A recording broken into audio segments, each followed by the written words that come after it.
이 숲을 보는 아이들 있잖아요. 이 아이들에 대한 우리나라의 교육이 거의 전무하다고 봐야 돼. 이런 아이들은 조금 산만해요. 그리고 A를 하라고 그랬는데 갑자기 B를 하고 있어. 아, 이렇게 다르구나 라는 걸 보시면 도움이 되실 것 같아요.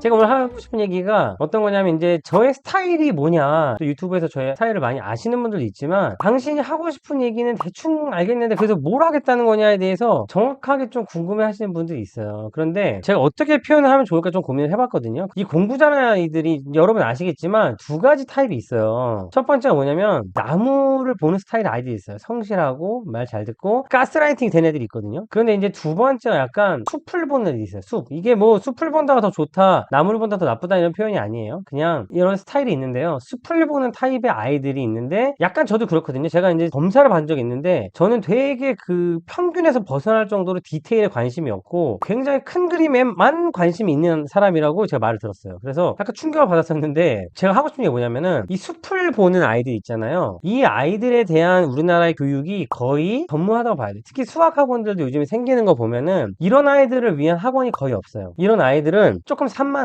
그리고 하고 싶은 말을 막 아무 때나 해. 그리고 A를 하라고 그랬는데 갑자기 B를 하고 있어. 네, 이런 아이들이 있어요. 아, 이렇게 다르구나 라는 걸 보시면 우리 아이가 나무를 보는 아이일 때, 잎을 보는 아이들 둘 다 도움이 되실 것 같아요. 그런데 여기서 주의할 거는, 잎을 보면 안 돼요. 잎사귀까지 가면 안 되고요. 숲 정도로 봐야지, 또 선백을 보면 안 돼요. 이게 우리 아이가 굉장히 똑똑하고 주체성 있고 잘할 것 같아요. 근데 이 아이의 목표가 대학엔 관심이 없어. 저 멀리 가 있어. 이런 부모님들도 속성 경우도 좀 있어요. 그래서 우리 아이가 너무 숲을 보지 않도록, 또 저기 산맥까지 보지 않도록 적절하게 이 나무와 숲을 보는 선에서 이끌어 주시면 좋겠다라고 생각을 하고요. 숲을 보는 타입하고 나무를 보는 타입을 좀 비교를 해보면은, 숲을 보는 타입 아이들이 약간 산만하고 막 똑같은 거 하기 싫어하고 이런 타입의 아이들이 좀 있는데요. 제가 이제 주로 얘기한 황소 이런 학원들 있잖아요. 참 좋은 학원이거든요. 그리고 필즈 이런 학원이 있는데, 이게 어쩔 수 없이 우리나라는 이제 아이들을 좀 많이 모아서 해야 되기 때문에 잘 따라온 아이들 위주로 교육을 할 수밖에 없는데, 그러다 보면 이제 나무 위주로 가게 됩니다. 사고력 훈련도 안타깝지만 어머니들이 실적을 원하죠. 그냥 아, 우리 아이 사회고력 좋아졌다, 와 박수, 이렇게 끝나는 나라가 아니란 말이에요, 우리나라가. 그럼 어떻게 되나요? 우리나라는 그러면 그 와중에 할 수 없이 또 실적을 내줘야 돼요. 근데 그 실적이 뭐가 되냐면 경시대회, 다른 학원 레테, 아니면 영재원, 이런 게 되거든요. 그럼 또 어쩔 수 없어요. 그냥 따라와, 이렇게 할 수밖에 없는 학원이 될 수밖에 없는 거예요. 제가 만들고 싶은 교육은요, 약간 이 숲을 보는 타입의 아이들, 조금 더 자유로운 아이들을 위해서 전 항상 뭘 만들고 싶다, 학원을 만들고 싶다 생각을 하고 있어요. 제가 말씀드리고 싶은 게 뭐냐면은, 우리가 아이들을 공부시키는 방법이 딱 나눠떨어지지 않지만 두 가지 방법이 있거든요. 첫 번째 뭐냐면, 어렸을 때부터 쌓아 올라가는 거예요. 계속 초등학교 때부터 좋은 성적 유지하고, 중학 단원평가, 중학교 뭐 황소 보내가지고 중학교 때 우수 성적을 만들고, 그 다음에 고등학교 때 이제 좋은 고등학교 가가지고, 이런 친구들이 있어요. 근데 그래서 지금 제 얘기에 공감 가시는 분들이 분명히 있을 거예요. 아, 대치 황소 짝짝짝 해가지고 그 중학교 때 어디 딱 해가지고 고등학교 때 어느 하고 시대인지 딱 해가지고 특목고 딱딱딱 이렇게 코스를 밟아가지 않으면 나는 안 되는 건가? 라는 생각을 하시는 분들이 많아요. 솔직히 그렇게 못 하겠거든요. 근데 그렇게 안 하기엔 찝찝해. 이런 분들이 제가 보기에는 오히려 더 많다. 심지어 대체에 계신 분들도. 그래서 제가 만들고 싶은 학원은 약간 그런 대안을 좀 드리고 싶다는 생각을 많이 해요. 근데 제가 아까 말씀드렸던 게 뭐냐면, 가스라이팅 안 되는 녀석이라고 제가 말씀드렸죠. 분명히 우리 아이가 대치 끌고 가고 어디 끌고 가고 이렇게 하면 잘 끌려가는 애들이 있어요. 그런 아이들은 그렇게 길러주면 되는데, 이제 사춘기 조심하셔야죠. 그런데 저 같은 애들이 사실 더 많잖아요. 솔직히 말하면은 이 가스라이팅 잘 안 되고 말 잘 안 듣고 뭔가 이게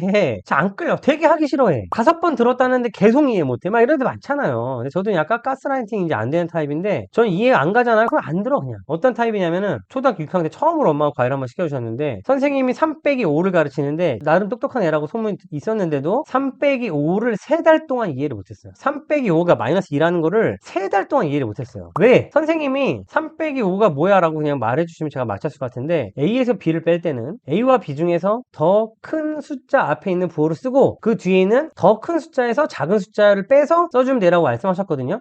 제가 이거를 3달 동안 못 알아들었어요. 제가 아무리 내가 뭔가 잘하고 있는 것 같아도, 저는 이게 재미가 있는 쪽으로 가야지 공부가 되고 뭔가 몰입이 되지, 이 재미가 없으면 몰입이 잘 안 돼요. 사람들이 야, 너 조금 있으면 회사에 올라갈 수도 있잖아. 예, 안 들려요. 근데 여러분, 저 같은 사람이 많아요? 아니면은 정말 처음부터 끝까지 대치에서부터 이렇게 쭉 잘 자라는 사람이 많아요? 교육 방법이 나쁘다고 생각하는 게 아니에요. 저는 그렇게 할 수 있으면 이렇게 하면 되죠, 진짜로. 근데 그게 안 되는 애들이 있으니까 말씀을 드린 거고, 그 아이 아이들이 잘못된 게 아니다. 이게 저 만난 분들의 어떤 후기인데요. 이제 이런 걸 보면서 사람들이 고민하던 분들이 있어요. 우리 애는 저 사람이랑 잘 맞을 것 같은데? 라고 하시는 분들이 있더라고요. 제가 상담도 많이 해드리고. 근데 이런 선생님을 찾아라라고 하면 이런 분들이 뭐라고 하냐면 그런 선생님 없다. 맨날 찾으라고 하는데 없다고요. 이렇게 말씀을 많이 하셔서 그러면 내가 나가서 해야지 라고 저는 생각을 하고 나간